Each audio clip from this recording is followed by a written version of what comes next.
जय श्री राम। मैं अंबुज तिवारी वाराणसी से। आज हम नीट 2020 फिजिक्स पार्ट का कोड नंबर F6 है, उसका क्वेश्चन नंबर 152 को एक्सप्लेन करेंगे। तो है क्वेश्चन नंबर 152 है, a series LCR circuit is connected to an AC voltage source. When L is removed from the circuit, the phase difference between current and voltage is pi by 3. If instead C is removed from the circuit, the phase difference is again pi by 3 between current and voltage. The power factor of the circuit क्या है, power factor निकालना है। तो power factor इसका power factor निकालना है।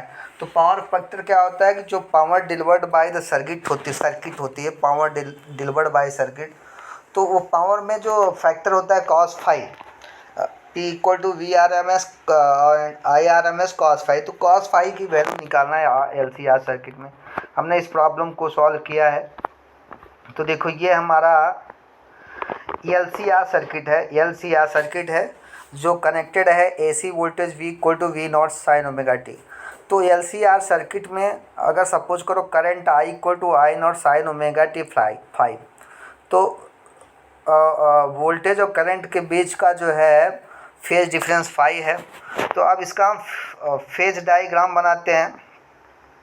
तो phasor diagram क्या होता है, अगर एक्स एक्सिस की तरफ R रखें, एक्स एक्सिस की तरफ R है, रेजिस्टेंस है, और XC रिएक्टेंस ऑफ कैपेसिटर है, एक्स बेस सी, वो R से 90 डिग्री पे पाई बाई 2 एंगल होता है, पाई बाई 2 एंगल पे 90 डिग्री पे होता है अपवर्ड डायरेक्शन ऊपर की तरफ। और जो XL है वो है, XL क्या है, रिएक्टेंस ऑफ इंडक्टर है, जो R से रेजिस्टेंस से पाई बाई 2 एंगल डाउनवर्ड नीचे की तरफ होगा, क्योंकि XC जो है XC जब होता है RC सर्किट में, RC सर्किट का जो करंट होता है वो वोल्टेज से, मतलब कोई वोल्टेज से पाई बाई 2 एंगल लीड करता है, पाई बाई 2 एंगल अग्रगामी होता है, लीड करता है।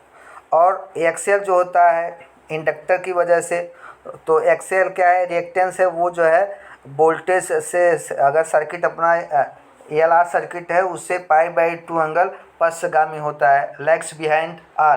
और केवल R सर्किट है, रेजिस्टेंस है, तो वोल्टेज और R जो है फेज डिफरेंस नहीं होता।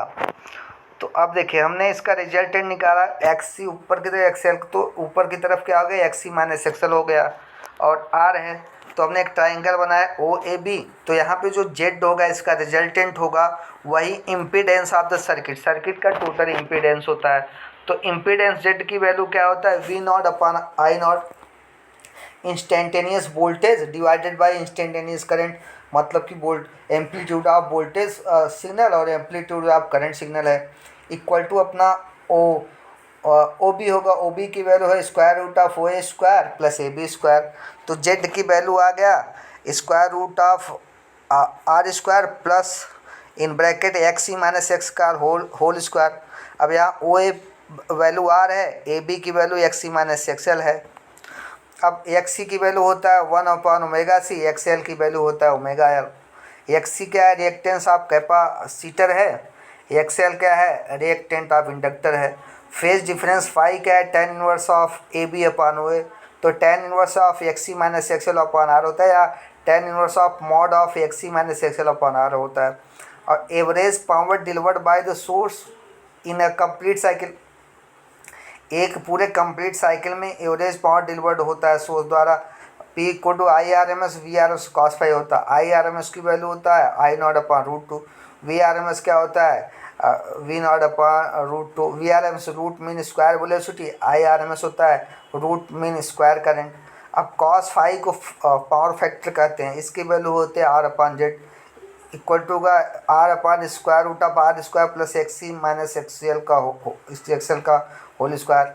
अब देखो व्हेन C अगर रिमूव्ड हो, जब C की वैल्यू रिमूव्ड होता है तो 5 पाई/3 दिया है, जो सी रिमूव्ड होता है तो वो सर्किट बनेगा एल आर सर्किट। अब उस केस में एक्स सी की वैल्यू 0 हो जाता है, तो कॉस या तो डायरेक्ट एल आर करके सर्किट निकाल लीजिए, या कॉस पाई/3 equal to R upon root are square plus minus X L square, तो हो गया आर इक्वल टू कॉस पाई/3 की वैल्यू 1/2 होता है, equal to R upon square root of are square plus x L square हो गया। तो यहाँ से square root of are square plus x L की स्क्वायर की वैल्यू 2r हो गया। इसको सॉल्व करेंगे तो r square plus x L square 4r square हो गया, या x L square equal to 4r square माना आर स्क्वायर 3r स्क्वायर, या एक्स एल की वैल्यू हो गया √3 × r। अब when l is removed, l removed हो गया तो भी मतलब क्वेश्चन के अकॉर्डिंग 5 पाई/3 है, सो कॉस पाई/3 होगा r upon root are square plus x c square, क्योंकि एक्स एल की वैल्यू 0 हो गया, तो सेम वे से 1/2 हो गया r upon under root are square plus x c square, x L की वैल्यू 0 है।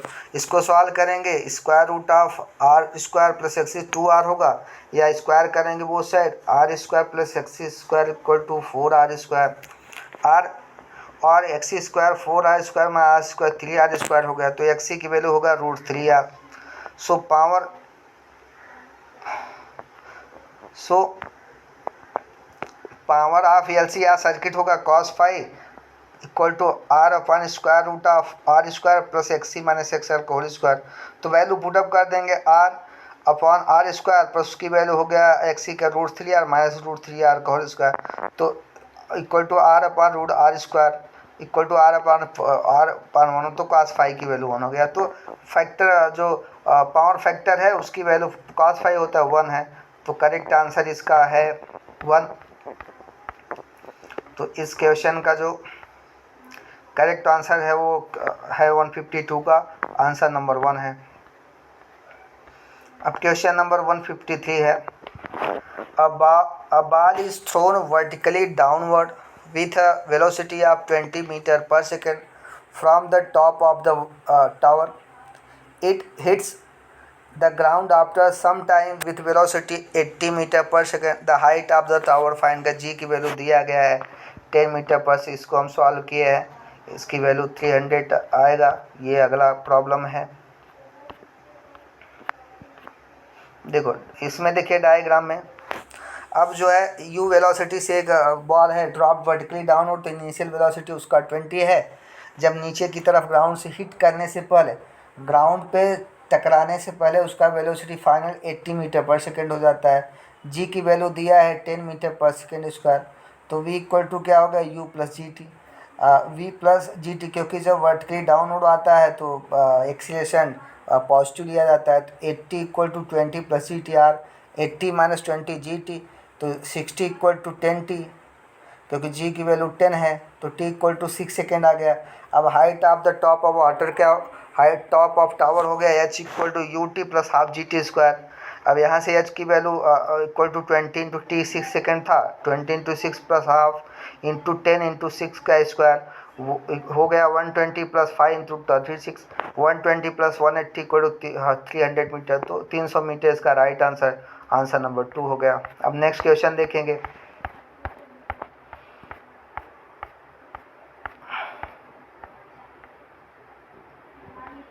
नेक्स्ट क्वेश्चन है, a body weighs 32 newtons on the surface of earth.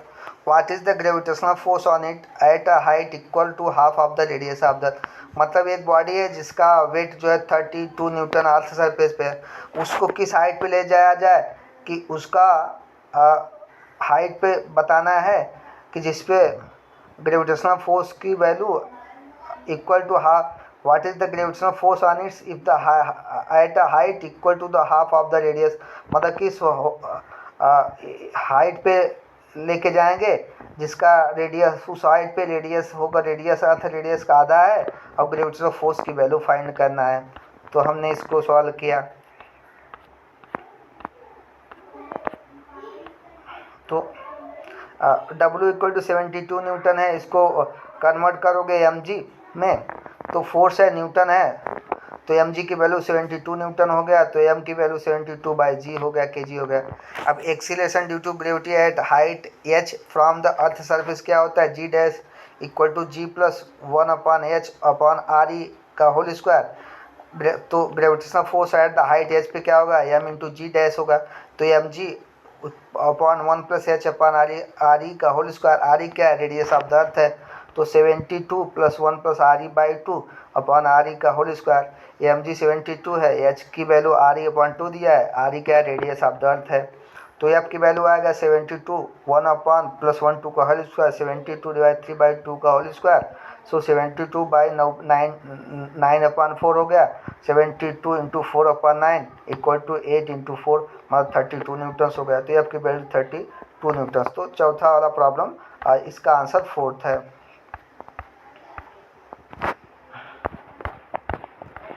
तो इसका आंसर 4 है इक्वेशन का आंसर।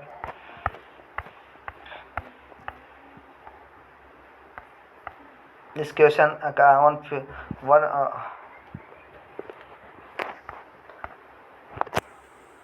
क्वेश्चन का ये है अपना जो आंसर आया वो 4 वाला 32 न्यूटन्स हो गया।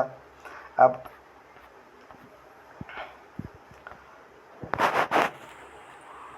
Thank you to join us.